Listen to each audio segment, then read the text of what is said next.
Here's a question. Who are Leonardo, Michelangelo, Raphael and Donatello? If you're an adult, you'll probably say Renaissance artists, but kids know better. They're Teenage Mutant Ninja Turtles, a cartoon and comic book craze which has swept the world. And stand by, there's now a feature movie about the Fab Four, which is about to open in Australia. What it all adds up to is Turtlemania. But as we found, more and more parents are wishing their children had never set eyes on these new superheroes. Turtle power. They sprang from the sewers of New York. Hey, dude, where you going? Hey! They took over America. Looks like this one's suffering from shell shock. And now they want Australia too. Their boss is super agent Mark Friedman. Well, it's my personal goal to make them last forever. I would love them to be as good and wholesome and last as long as Mickey Mouse, and hopefully they can go on forever and ever and ever.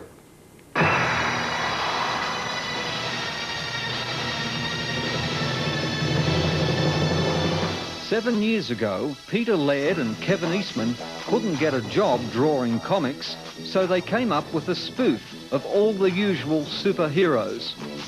I ended up doing this sketch in an effort to make Pete laugh, and I jokingly had dubbed it a Ninja Turtle, which is, a contradiction, where a ninja being one of the fastest human beings, with a turtle, being one of the slowest animals. So I had to do my own version. I changed a couple things and threw in the Teenage Mutant bit. It wasn't until the next morning that we sort of got up and looked at the drawing again and said, we should really... Who did this? Yeah, who did this? Leonardo, Raphael, Michelangelo, and Donatello. Who's the toughest? Donatello. We picked a little town in Massachusetts to see how American kids are handling the Ninja Turtle craze.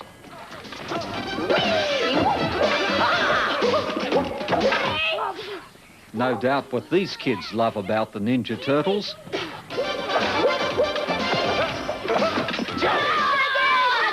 It's the non-stop rough and tumble.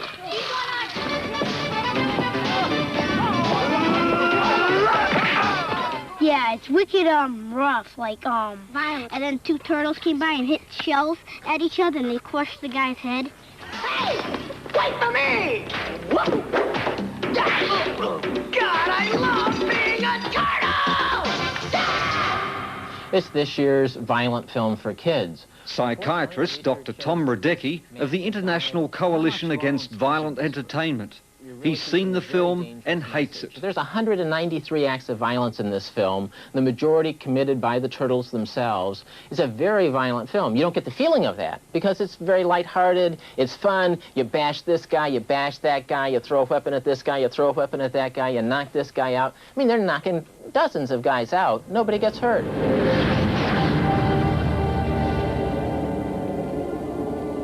I am proud of you, my sons.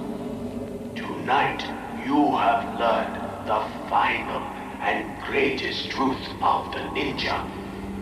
That ultimate mastery comes not of the body, but of the mind.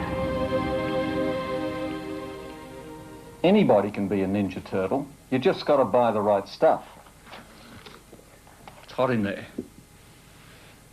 You start the day with your turtle towel, your turtle toothbrush, consult your watch for turtle time, get your slippers and your turtle underdacks or your turtle apron, grab your turtle cookies, and if the cartoons haven't started, there's time to read your turtle comics, sniffing all the while turtle air freshener. Turtles. Pizza dude's got 30 seconds. The Ninja Turtles gobble up a lot of pizza. Terrific. Where the heck is 122 and an 8? You're standing on it, dude. Just slip it down here. The producers gobble up more profits with this undisguised commercial. It carries Domino pizza ads. Give me that. You're talking about the merchandising of violence. You're talking about using violence as a way of maximizing corporate profits. Oh no! Raphael's in the clutches of the evil Foot's flesh-o-matic torture machine. Will the turtle cycle make it in time? Will Raphael be destroyed by the retro-mutagen ooze? Some of these turtle tricks seem a bit too kinky for little kids. This is the high-tech toilet torture trap. After you've got this green sludge down into the toilet, you take one of the turtles in bondage, put him under there, and when you throw the lever, poor old Raphael cops the lot. And what would Dr. Freud say about that? A responsible psychiatric evaluation of this is that it's teaching sadism. I don't think there's anything really negative about it. It might be a little gross for some parents, but it's really just quite funny. It's torture. It's a torture trap. It says right there. Anybody can read that. Isn't torturing having fun? Torturing? This is a toy where you are the torturer. There are millions of children now playing Ninja Turtles. Sometimes they get lost in the fantasy. Ask Danny Hansen's parents. I think he thinks they really exist. Where does he live? Right here. In the sewer. Danny took me out into his street to show me where the Ninja Turtles are living. And where do the turtles live? In here. All four of them? Yeah. Donatello, Raphael, Michelangelo, and Leonardo. Did you ever see them? Yeah. After seeing the movie, he started to leap about, just like the Ninja Turtles. What about Shredder? You know, he'd come flying down the hall and take a jump, you know, just jump into the room. You know, take a pillow and throw it like a Chinese star or something and, you know, think nothing of it.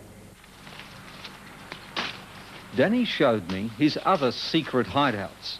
Here, as a Ninja Turtle, the game got dangerous. And this is his tree? Every kid knows the Ninja Turtles never get hurt. But when Danny took a tumble from this tree, it nearly killed him. Piggyback. He fractured his head, he broke his collarbone, and he bruised his brain. Did you jump or did you slip? I've jumped. You jumped? Yep. Just like a turtle. Yep, I know. And you woke up in hospital. Oh, it was horrible. They had him hooked up to everything from a respirator right on down. He had so many machines on him, you could barely see that it was Dan. Months after that accident, Danny looks okay to us, but not to his parents. He's slow, his speech is confused, and he needs therapy. We definitely have seen a run of injuries that actually the residents in our training program started to jokingly refer to as NTRA, Ninja Turtle-related accidents. I'm Dr. Hirsch. How are you? At this hospital in Massachusetts, Dr. Michael Hirsch finds many of his smallest patients are obsessed with Ninja Turtles. This young fella has a turtle tray. And to cheer him up, Dr. Hirsch applies a turtle Band-Aid. Oh, it's not Donatello. Do you know who that is supposed to be? Most of the ones that are being injured now are mimicking actual martial arts play. Kids climbing up trees, climbing up walls, trying to leap from one car to another. The Ninja Turtles use a martial arts instrument called a nunchuck. 2 sticks on a chain. It may be disturbing for the cartoonist to hear what happened to a 12-year-old boy almost in their neighborhood. The boy in our hospital was killed in some horseplay incident with another child, and this child was apparently wielding a nunchuck type of instrument. When you hit some nunchucks, you'd be unconscious. Yeah, it depends on where he hit you, though. They hit you anywhere in your face or your head, you'd be out. These kids say that since Ninja Turtles came out, the market has picked up for nunchucks. But can the movie makers be held responsible? Absolutely. We do it with all other consumer products. Why not? We'd drive all those guys broke. That'd be good, wouldn't it? They deserve to be driven broke. They are teaching violence to our children, to our society, and they're laughing all the way to the bank. Yeah, we could retire. We could all retire if we wanted to, but we see no reason at this young age to retire. We're having too much fun. Did you hear that in Massachusetts, a 12-year-old boy playing Ninja Turtles killed with another kid with a nunchuck? Well, that would be terrible if that happened, but I'm not aware of that at all. Would you feel responsible for the death of that 12-year-old kid? Well, I would feel absolutely terrible. Anything that causes harm to any child as a result of this property, I mean, I would feel in some ways connected to. And if it was something that we did, or there was something in our entertainment or in a comic book, I mean, I would want to put an end to it immediately. He won't go. I almost picked him up. He's sitting down. Wow. And that's what happened to you, huh? Yep. In Danny's case, you can't just blame the people marketing Turtlemania. How about his parents? My wife put together a sweatsuit of green and some bandanas for his elbows and legs and stuff, and he looked great, you know. But we had to give him a tool, you know, and the tool was a nunchuck. And so I made one for him without just going along with the idea of a costume. Thinking about it now, was it dumb to give such a little kid a nunchuck? Definitely. He was only 3 years old. Well, I don't think any parent, I mean, it's sort of like a father giving a child a gun. I mean, you don't do those things. I'm not really implying that it's a parent's sole job. I think we have a responsibility too, and we watch over it carefully. And that's why our movie was rated PG, because we toned down any of the violence. God, I love being a turtle!